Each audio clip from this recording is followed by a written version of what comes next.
So, exactly.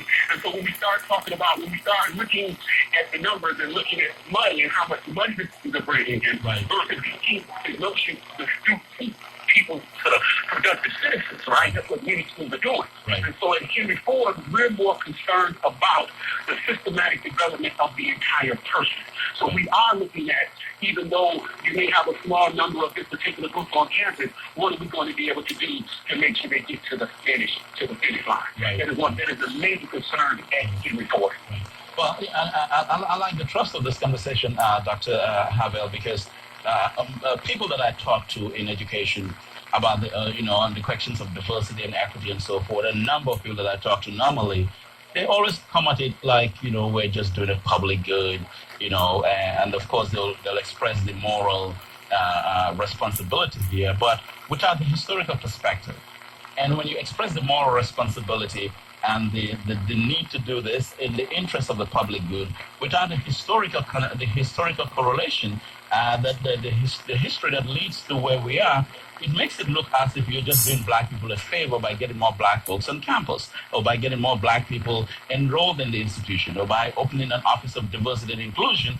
And it makes it look as if, people should be just excited and happy that you have done this. But I think with the history, it makes it even a deeper obligation here, because in many ways, this nation, how it was founded inimical to the progress of black people. Absolutely. Absolutely. The United States would not have become a global economic power if it had not been for the Holocaust of enslavement. Right. And so when you start talking about the notion of having a debt, there are certain things, it should not be looked at as being a favor, but there are certainly certain things that should be owed to black people. Now, although I say it should be owed, one of the things that I still am going to push is this idea that we, even though things may be owed, we collectively have always engaged in self-determination. Right. And so it's not that we are saying, you owe me something, give me something, give me something, give me something, give me something. The idea is that you don't have to give me anything, but at the same time, do not construct barriers that are going to make it more difficult for me to go out and get it for myself. Forgive me, I know I've been quoting philosophers and sociologists and historians, but now I need to quote James Brown. He said, I don't want nobody to give me nothing. Open up the door and I will get it myself. And so we can talk about the notion of owning something, but again, you don't have to give me anything.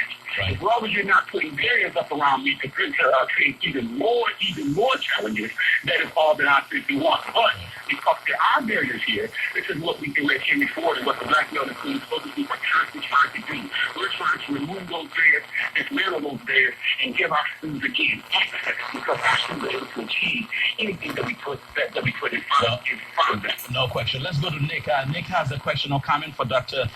Calvin Havel. How you doing, Dr. Carvel? How you doing? I'm well. How are you? I'm doing great, sir. I just wanted to call in and say one thing. I'm a very avid listener of 910 station.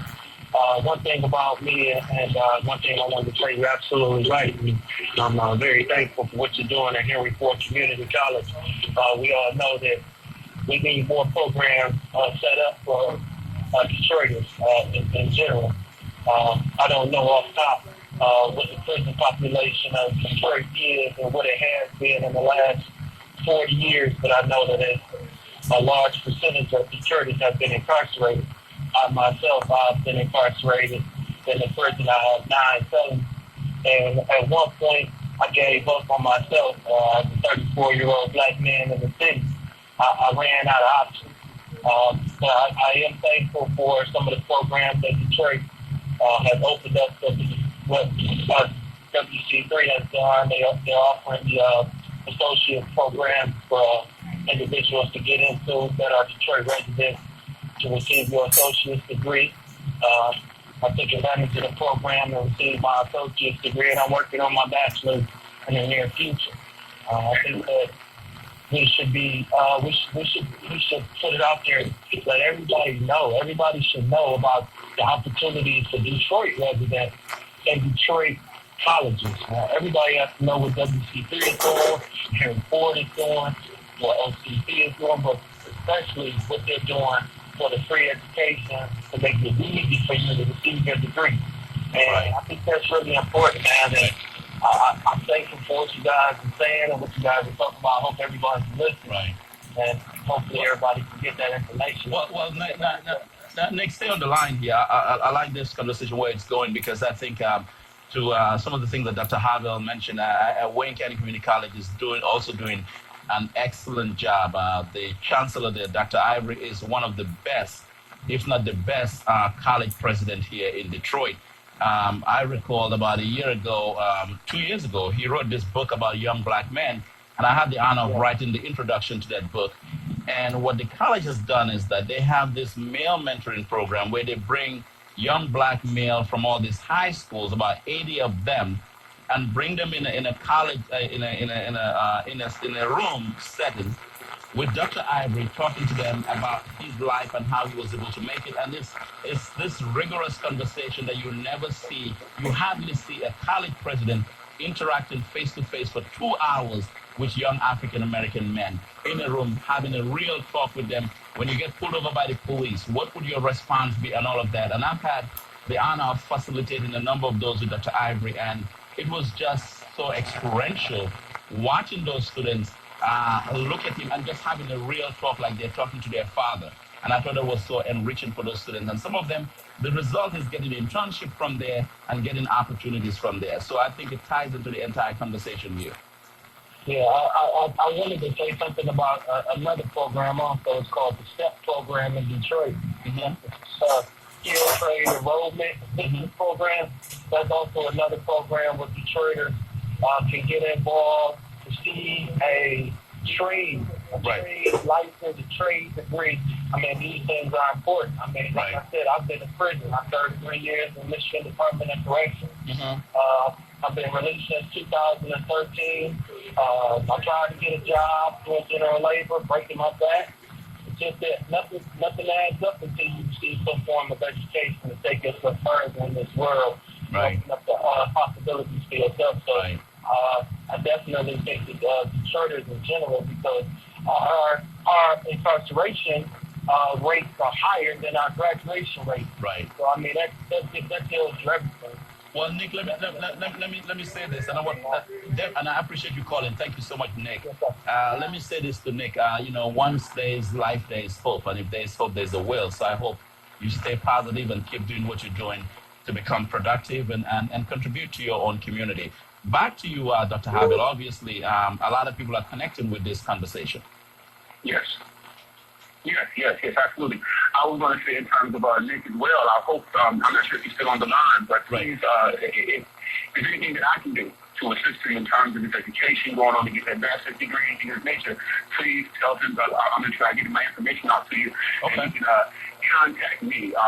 For example, when you were talking about what Dr. Ivory does, that's one of the things that we do within our focus group meetings. Right. We are talking about issues of financial aid, but not just financial aid in terms of college, but also financial responsibility in terms of our everyday living, things that, the whole notion of the things we want, the things we need, and the things that we desire, and the whole notion that in some cases our wants and desires are more powerful than our needs. Right. We're talking about issues of personal responsibility in terms of having children or taking care of your own parents, as they begin to make their transition into their elder years. So we're talking about these types of things. Again, we're looking at the holistic development of the students. But I wanted to make sure that I also point out one of the things that we do is we're trying to get students to the finish line at Henry Ford. But also, this is Henry Ford's commitment to the full development of the student. Not only are we concerned about you while you're at Henry Ford, from the time that you enter to the time that you leave, we're concerned about you afterwards. So one of the things that the focus group does is we take students on college tours. And when I say we take students, somebody asked me one day, they said, well, how do you know the students actually go on the tours? Because I drive the bus. I go on the tours with the students. Myself and Brother Charlie Clay Laybourne, my colleague who works with me with the group, we go ourselves. And when I say we go, we set the tour up. I'm talking about from 8 o'clock in the morning, and one time I know we left at 4 o'clock in the morning, and at 11 p.m. So you're personally invested in the success of the students, just beyond being someone who just engages in pedagogy in the classroom. And that's the most important thing. That's the most important thing. It's not just about what I'm teaching, but what am I doing and how am I going to get them to the next stage, right? Getting that grade in the classroom is extremely important. That's one aspect of it. What else do the students need in terms of the comprehensive development of those students? Right. So we're taking students on college tours. We're taking students to museums. For example, a number of our students had never been to the Charles H. Wright African American History Museum. We made sure that we took them to that particular place. But now when we take them, we don't call it a field trip. We call it a study tour. Which means we are going there to do research, and then I'm expecting some type of a report with the country. Interesting. Go ahead. Yes, I want to point out just one other study tour that we took. I think is one of the most important study tours that we've done. This is a year-long project where I wanted students to focus on the history of Jim Crow. So we took them to Ferris State University, to the museum there. Right. And it was a study tour, which means this is not just we're going and looking at things. We are studying, we're asking critical